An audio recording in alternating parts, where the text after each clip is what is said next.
नमस्कार, स्वागत है आपका हमारे चैनल में। मैं रानी गुप्ता आपके साथ और बड़ी खबर सामने आ रही है। आपको बता दें कि महाविकास अघाड़ी सरकार के द्वारा पर्यटन विभाग को लेकर के कार्य शुरू किए गए थे, जिसमें कि 59,000 करोड़ से भी ज्यादा के प्रोजेक्ट शुरू किए थे आदित्य ठाकरे ने।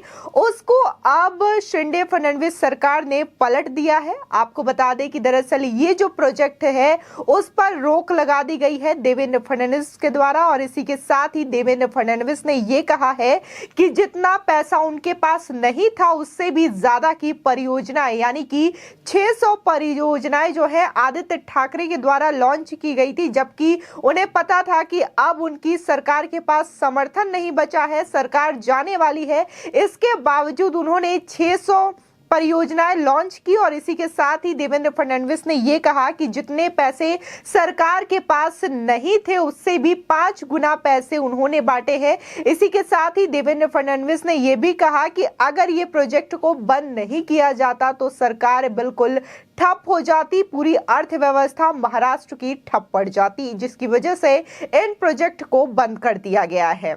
तो कहीं ना कहीं ये दिखाई दे रहा है कि कैसे उद्धव ठाकरे और इसके बाद आदित्य ठाकरे के लिए बड़ा झटका है। लगातार अभी हाल ही 1 महीने हुए हैं शिंदे और फडणवीस की सरकार को, लेकिन एक के बाद एक महाविकास अघाड़ी सरकार के फैसलों को पलटा जा रहा है, जो कि जल्दबाजी में लिए गए फैसले थे, महाराष्ट्र की जनता के हित में नहीं लिए गए थे। इसकी वजह से लगातार फडणवीस और एकनाथ शिंदे मिलके इन फैसलों को पलट रहे हैं और जो महाराष्ट्र के हित में कार्य है और जो जनता के हित में कार्य है उसके आधार पर फैसले लिए जा रहे हैं। आपको बता दें, महाराष्ट्र की एकनाथ शिंदे देवेंद्र फडणवीस सरकार ने उद्धव ठाकरे के नेतृत्व वाली महाविकास अघाड़ी सरकार के एक और बड़े प्रोजेक्ट पर रोक लगा दी है।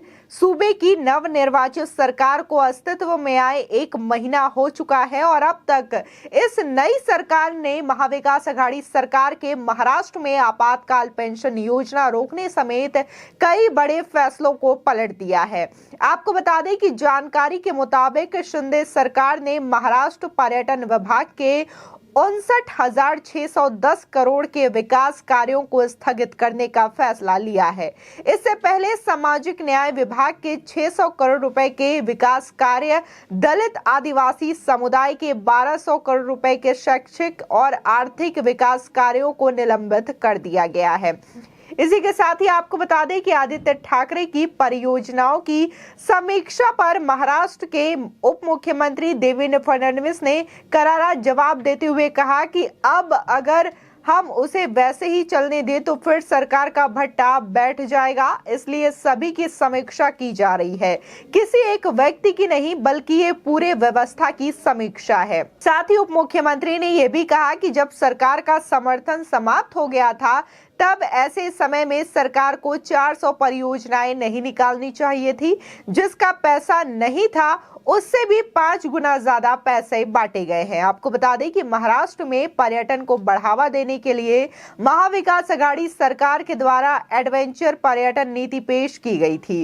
इसके तहत विभिन्न पहलों की घोषणा की गई थी। शिंदे के नेतृत्व वाली सरकार में देवेंद्र फडणवीस उप मुख्यमंत्री हैं।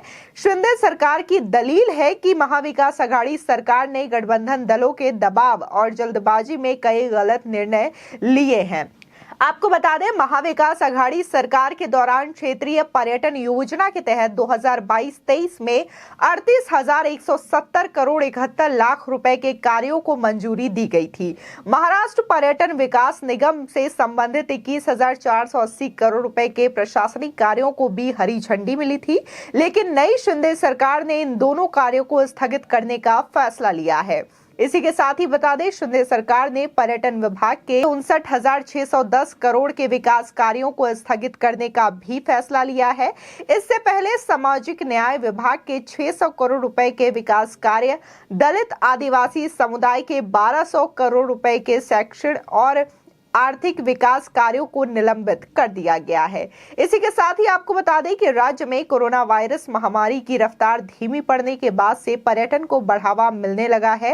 इससे अर्थव्यवस्था को गति मिल सकती है, साथ ही रोजगार भी इससे सृजन होगा। इसी के साथ ही टूरिस्ट बड़ी संख्या में पर्यटन स्थलों पर पहुंच रहे हैं। ऐसे में पर्यटन विभाग के नए कार्य भी अब ठप पड़ गए हैं। और इसी के साथ ही जिस तरीके से उप मुख्यमंत्री ने कहा कि आदित्य ठाकरे ने उन परियोजनाओं की शुरुआत की, यानी कि 400 परियोजनाओं की शुरुआत की, जब उनकी सरकार समाप्ति की ओर थी, तब जाकर के उन्होंने 400 परियोजनाओं को लॉन्च किया। और इसको लेकर के सरकार के पास उतनी राशि भी नहीं थी, इसके बावजूद उन्होंने इस प्रोजेक्ट को लॉन्च किया, क्योंकि उन्हें पता था कि वो प्रोजेक्ट को लॉन्च कर देंगे, लेकिन सरकार भी जा रही है और इसको लेकर के पैसे नहीं है। तो इसका जो परियोजनाओं को लॉन्च करने का क्रेडिट है, इसका शिलान्यास करने का क्रेडिट है, वो कहीं ना कहीं महाविकास अघाड़ी सरकार को जाएगी। भले ही उनके पास फंड नहीं थे और भले ही वो विकास कार्य पूरे नहीं होते, जिसकी वजह से देवेंद्र फडणवीस और शिंदे ने मिल करके इस प्रोजेक्ट को फिलहाल रोक लगा दी है इसको लेकर के। और ये भी कहा है कि राज्य में इतनी अर्थव्यवस्था फिलहाल नहीं है जितनी कि आदित्य ठाकरे के द्वारा इस प्रोजेक्ट को लॉन्च करने में लगाई जाने की बात कही गई थी, जिसकी वजह से इस प्रोजेक्ट को फिलहाल के लिए रोक दिया गया है। इसी के साथ ही आपको बता दें कि करीब 59,000 करोड़ से भी ज्यादा का ये प्रोजेक्ट बताया जा रहा है। इसी के साथ ही जिस तरीके से उप मुख्यमंत्री ने कहा कि जितने फंड नहीं है उससे भी 5 गुना ज्यादा पैसे बांटे गए हैं। और जिस तरीके से अगर ये जो विकास कार्य है उसको चलने देंगे तो सरकार भी ठप पड़ जाएगी, महाराष्ट्र की अर्थव्यवस्था भी ठप पड़ जाएगी, जिसकी वजह से फिलहाल इन कार्यों को रोक दिया गया है। इसी के साथ ही आपको बता दें कि लगातार जो महाविकास अघाड़ी सरकार में फैसले लिए गए, उसको भी एकनाथ शिंदे और देवेंद्र फडणवीस सरकार लगातार पलटते हुए नजर आ रही है। इससे उद्धव ठाकरे और आदित्य ठाकरे को बड़ा झटका लगता हुआ दिखाई दे रहा है। जहां अभी पर्यटन विभाग के प्रोजेक्ट पर रोक लगाई गई, तो इससे पहले उद्धव ठाकरे के द्वारा आरे मेट्रो कार शेड को लेकर के रोक लगाई गई थी, जिसकी कार्य की शुरुआत हो चुकी है इस सरकार में। इसी के साथ ही देखने को मिला डीजल और पेट्रोल के दामों में भी गिरावट आई है महाराष्ट्र में। तो कहीं ना कहीं महाराष्ट्र के विकास में, महाराष्ट्र के हित में ये फैसले लिए जा रहे हैं नई सरकार की ओर से। और सीएम एकनाथ शिंदे ने पहले ही कहा था कि वो बाला साहब ठाकरे के विचारों पर चल के, उनके मार्गदर्शन में चल के महाराष्ट्र का विकास करेंगे और जो चीजें महाराष्ट्र के हित में होंगी उसके लिए वो फैसले लेने से कभी भी पीछे नहीं हटेंगे। आपको बता दें कि लगातार महाराष्ट्र में जो विकास कार्य किए जा रहे हैं नई सरकार के द्वारा, यानी कि बीजेपी समर्थित सीएम एकनाथ शिंदे के द्वारा, तो उससे कहीं ना कहीं जनता भी इससे प्रभावित हो रही है और जनता भी इन कार्यों की खुलकर प्रशंसा करती हुई दिखाई दे रही है। इसी के साथ ही देखने को मिला था कि आज सामना में हुए इंटरव्यू के दौरान उद्धव ठाकरे ये बोलते हुए नजर आते हैं कि जो शिंदे गुट में नेता शामिल हुए हैं वो एक सूखे पत्ते की तरह रहे हैं और उनका पार्टी से निकल जाना ही बेहतर रहा, क्योंकि इसके बाद ही नए पत्ते आते हैं, यानी कि नए सदस्य उनकी पार्टी में शामिल हो सकते हैं। लेकिन इस समय उद्धव ठाकरे के लिए पार्टी बचाना भी बहुत मुश्किल की बात है, क्योंकि